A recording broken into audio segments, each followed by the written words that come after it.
It's not only news, it's science breakthroughs. Tomorrow's technologies. Advanced medical techniques. It's a glimpse into the future where we discuss artificial intelligence, Earth and energy, enhanced humans, future society, health and medicine, space, robots and machines. Welcome to Science Bytes with Joe and Craig. Today is Thursday, November 19, 2020. This episode is the last of our Season 1. We will be back for Season 2 on January 21st, 2021. Today's episode is also listed as adult content. Our entire show will be recorded as usual and is safe for tender ears. But our quick bite section at the end will contain our recording bloopers. Some include foul language. For parents' discretion, we are warning you now. We will remind you again before playing that section. Okay, that's the end of our pre-disclosure. Now let's talk about murder. Yes, murder hornets. Signs of the aggressive insect formerly known as the Asian giant hornet were first spotted in the Pacific Northwest in December 2019. Only dead hornets were found at the time. 5 months later, Washington state officials spotted the wasps emerging from hibernation, ringing alarm bells and making headlines. Last month, an entire murder hornet nest was spotted north of Seattle near the Canadian border.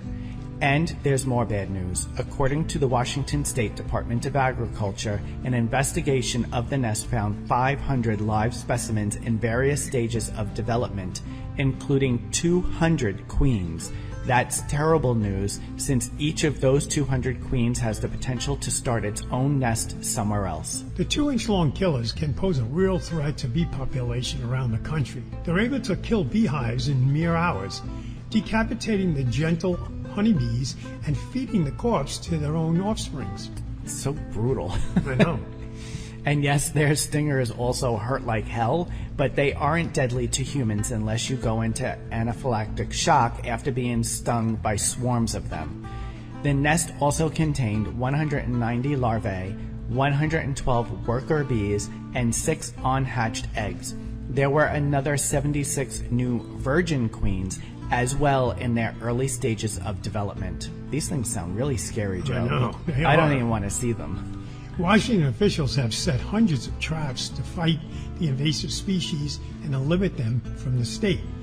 It's an uphill battle, though, as the bee population are already in decline for the winter. You know what I find more horrifying than murder hornets with stingers that can pierce blue jeans is the steady pace towards Terminator machines.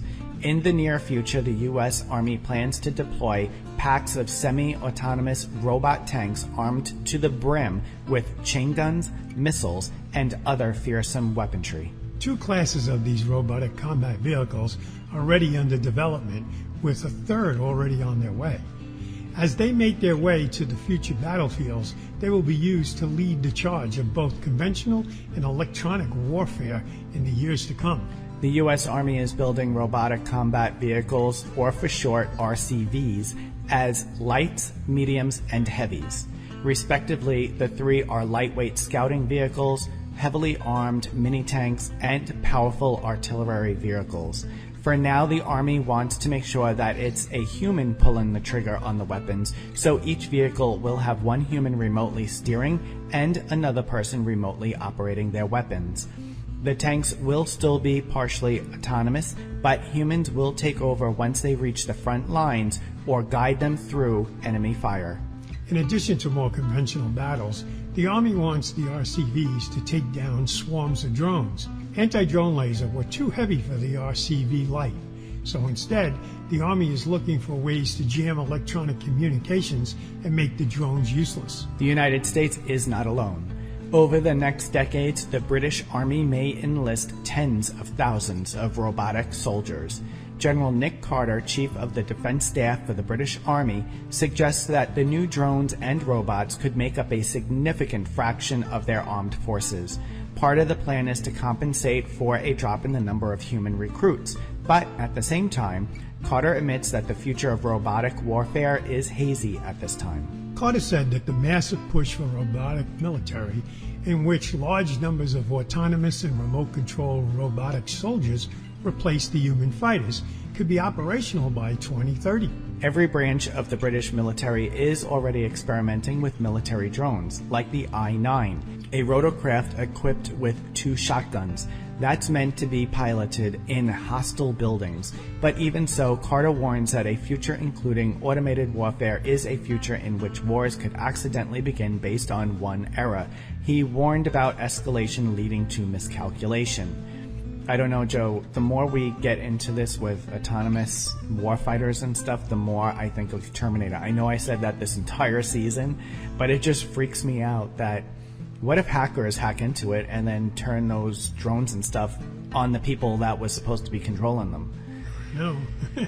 I don't know. Okay, we're going to take a quick break for a commercial. We'll be right back.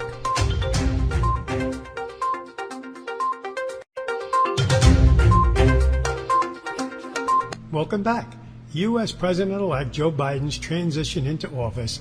He's appointed a squad of 8 volunteers to catch him up. The team includes a diverse mix of NASA personnel, including a former astronaut and several chief scientists. While the team is made up of temporary volunteers, they aren't members of Biden's cabinet as much as transition period aides. Its composition illustrates a much deeper commitment to gender and racial diversity than NASA's current leadership. Over the next 2 months, the team will help Biden transition to power and prep them for NASA's future under their leadership. The team will have its work cut out for it, especially given the current NASA Administrator Jim Bridenstine's recent announcement that he will leave NASA once Biden replaces Trump. Though, to his credit, Bridenstine oversaw NASA as it made its strides to promote women in space and committed to sending the first woman to the moon. Biden is also no stranger to NASA. During the Obama administration, Biden played a large role in NASA's operations, even coordinating the space agency's ongoing partnership with SpaceX. So the Artemis program and the space programs Craig and I discussed on the show will remain intact. Yeah, we had a few emails about that. NASA programs do not change based on presidential elections, so everyone can breathe easy knowing Artemis is on track. Speaking of Artemis and the moon program, a UK-based engineering firm has signed a contract with the European Space Agency to develop a way to extract breathable oxygen from moon dust. The firm has previously published research that details a method to extract 96% of the oxygen from lunar regolith. After extraction, the resultant mixed metal alloy could theoretically be used to breathe, construct shelters on the moon's surface, or even power spaceships that push even deeper into space. These options could be major changes for the space exploration. One of the main drivers of the project using resources already on the moon rather than transporting them from Earth. There's quite a cost associated with taking things into space. The more we can utilize what's already on the moon will cut our costs. In addition, if we want to go deeper into space, a gas station on the moon will be essential. Every time I hear like gas station on the moon, Joe, I always think of like, I don't know, a Jetsons little gas station like sitting out on some outpost somewhere. I think of a jetpack, just fill a backpack and off I go. According to previous analysis of moon rocks, oxygen accounts for roughly 45% of their weight. The rest is alloys of aluminum, silicon, and iron. The UK company proposes an electrodeoxidation process that involves the electrochemical reduction of metal oxides to metal in molten salt, which is CaCi2, at temperatures of around 900 degrees Celsius. Similar processes have already been used here on Earth to extract minerals from rock. The process, however, off-gasses oxygen as a byproduct, instead of capturing and storing it for use later, which is what the company wants to do. One of the hardest parts of space travel is food. I'm hungry already. Yeah, humans need a variety of flavors and textures during long space flights. Many people after time in confinement start craving meat. And you can't send cows into space to live on a spaceship. The methane from their farts would probably kill everybody on board, let alone the amount of food they consume. Can you imagine seeing cows fly by in the air? These people imagine enough things. Imagine seeing a cow go by. That would be funny. But while they're floating, if they're milk-bearing cows, you can just kind of squeeze the udders a bit and get some milk while they're passing by. Yeah, but the pressure will change and they'll probably blow up like a blimp. If they fart, they would probably just zoom. All right, carry on. That's funny. So if we can't bring animals, the next best thing in making meat is using meat growing technology or using plant-based meats. When this concept first came out, people wrinkled their nose and said, ew, but that may change very soon. Yeah, well, fast food chain McDonald's is making a huge push into the plant-based foods with a platform it's called McPlant. New menu-based items will include a sandwich made available by next year. McPlant is crafted exclusively for McDonald's by McDonald's. In the future, McPlant could extend across a line of plant-based products including burgers, chicken substitutes, and breakfast sandwiches. While many restaurant chains have adapted to plant-based protein options for their menus over the past few years, McDonald's operation's sheer scale could greatly accelerate the trend. McDonald's started testing a vegetarian patty made by Beyond Meat, an LA-based plant-based meat producer, at select Canadian restaurants in September of 2019. However, the share price of Beyond Meat dipped as a result of the news that McDonald's bringing this to an in-house processing. Burger King's plant-based Whopper Burger, in contrast, uses a patty made from another meat alternative, Juggernaut, Impossible Foods. Craig and I have made many meals using plant-based meats. Many of them came out tasting better than the beef and much healthier for us also. Yeah, we've made plant-based meatloaf, shepherd's pie, chicken nuggets, tacos, meat sauce, and other things. But we still incorporate some meats in our diet, just not as much. And mainly because we believe that, being omnivores, we are built to consume a variety of foods. In addition, I am not ready to give up cheese anytime soon. Yeah, you and your cheese. I like regular cheese, like Yeah. dairy cheese. Okay, now it's time to stop. Make sure you put your headphones on if you have any tender ears around. Yep, it is time for some of those bloopers we made while recording this season's shows. Okay, here we go. Hope you enjoy listening to some of our screw-ups. Horseshoe crab's milky blue blood provides the only known natural... For fuck's sake. Horseshoe crab's milky blue blood provides the only known natural source of Limulus amoebocyte black site. Fuck's sake. Limulus amoebocyte lysate. Horseshoe crab's milky blue blood provides the only known natural source of Limulus... Damn it. Horseshoe crab's milky blue blood provides the only known natural source of Limulus amoebocyte lysate, a substance that detects a contaminant called endotoxin. The part of the DNA serves as batteries, powering various functions of the cell and the organisms. There it is again. Shut up. What's your problem with that word? Organism. These rare conditions, which include Leber hereditary, optic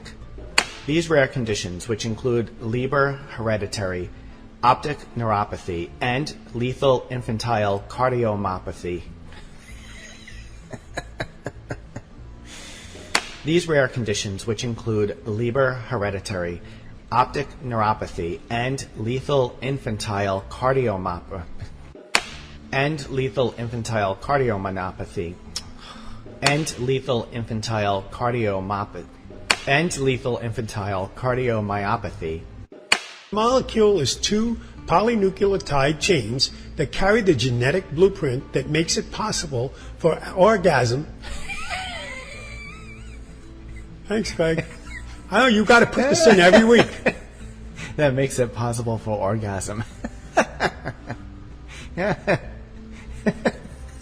Thanks. Every Well, week. genetic blueprint does come after orgasm, I guess.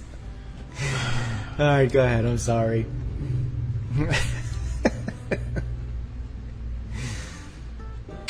Discovered in 1817 by a Swedish?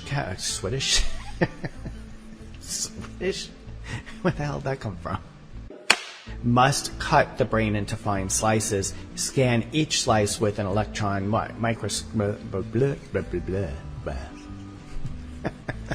I'm laughing over here.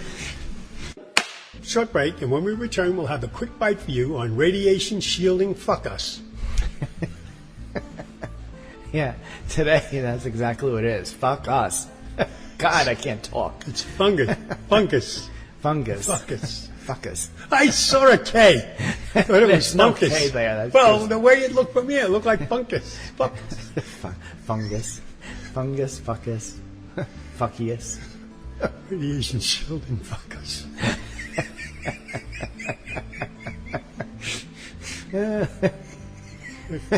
Shut up. Radiation fuckers.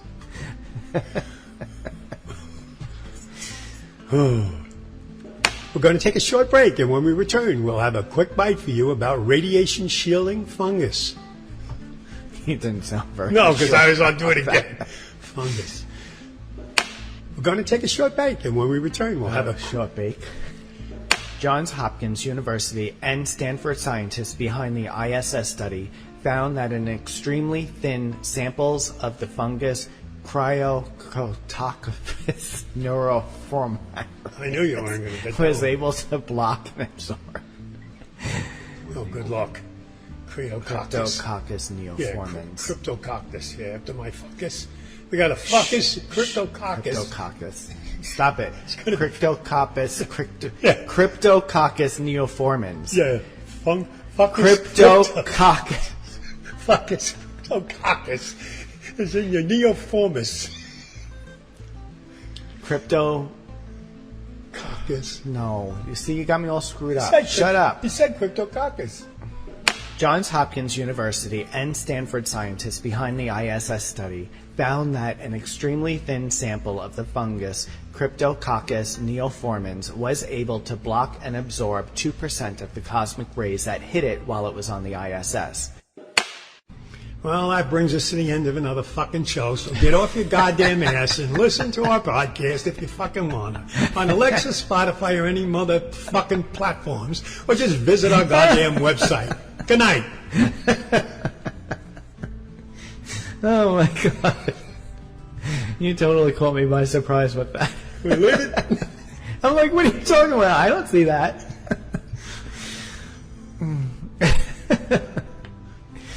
It's been a really long day, people. Hey, so no more just because you live in the woods and you have the doorbell. You can't have sex at 2 a.m. in the morning on the front lawn.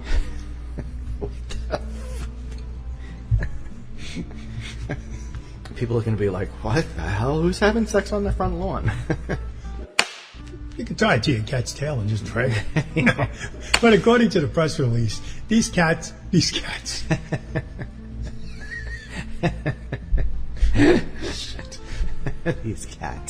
They look like cats. These cats will be delivered on your driveway.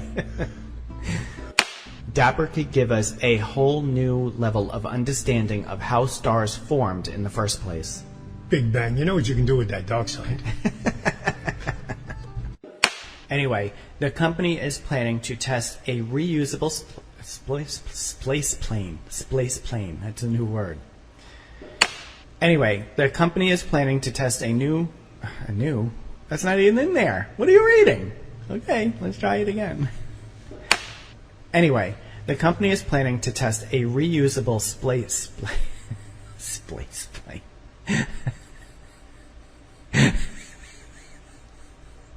I don't know what's wrong with me. Space plane. Oh my god, let's try it again. Anyway, the company is planning to test a reusable space.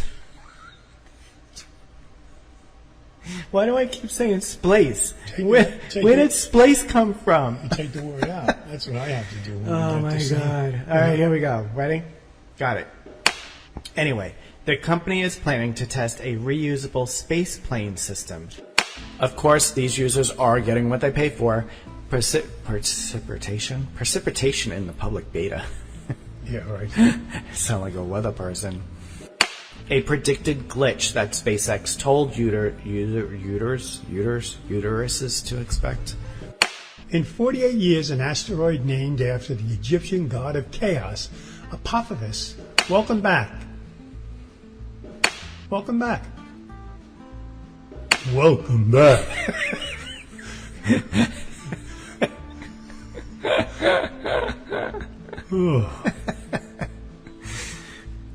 Welcome back. You gotta get it just right. I know. Hi. 48 years. Hello. Hello. Hello back. Well, we're going to take a break, and when we return, we will have a quick bite to talk about the hunt for alien technology civilizations. We're going to take a break, and when we return, we will have a quick bite for you about the hunt for alien technology, or techno stuff your ass. We're going to take a break, and when we return, we'll have a quick bite. We're going to take a break, and when we return, we'll have a quick bite for you about the hunt for alien civilizations.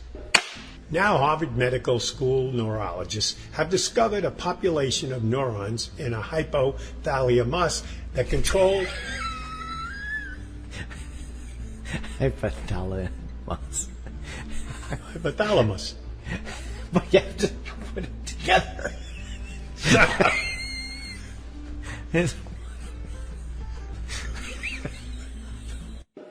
Someday, shadows and light could team up to provide power.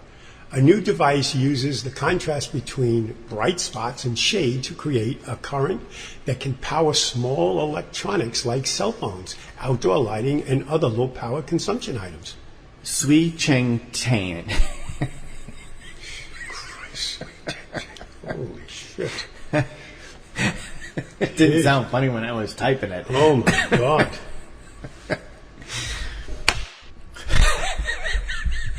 I give up. Sweet. Here we go again. Sweet. It does sound like a bunch of pots being thrown in a room. Sweet Cheng Tan. Okay, I got this.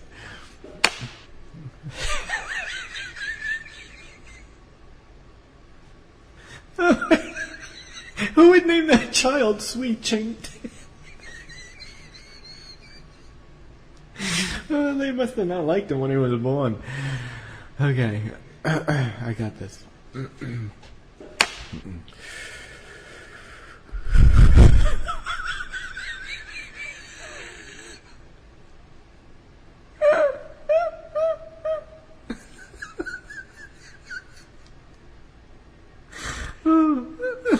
case you're all wondering, we're having a hard time on the next thing. Because I think we should just say SCT, because Craig's having a hard time saying the word. Here we go. Sui Cheng Tan, a materialist scientist at the National University of Singapore, and his team created the device. That brings us to the close of Season 1. You can find our shows on our website, mysciencebytes.com, and on all podcast platforms. Joe and I are grateful to you, our listeners. Because of your dedication, we are now broadcasting in 19 countries and have been scheduled for Season 2, which starts on January 21st, 2021. Thanks again for listening, and enjoy a safe and fun holiday season. We'll see you again in January.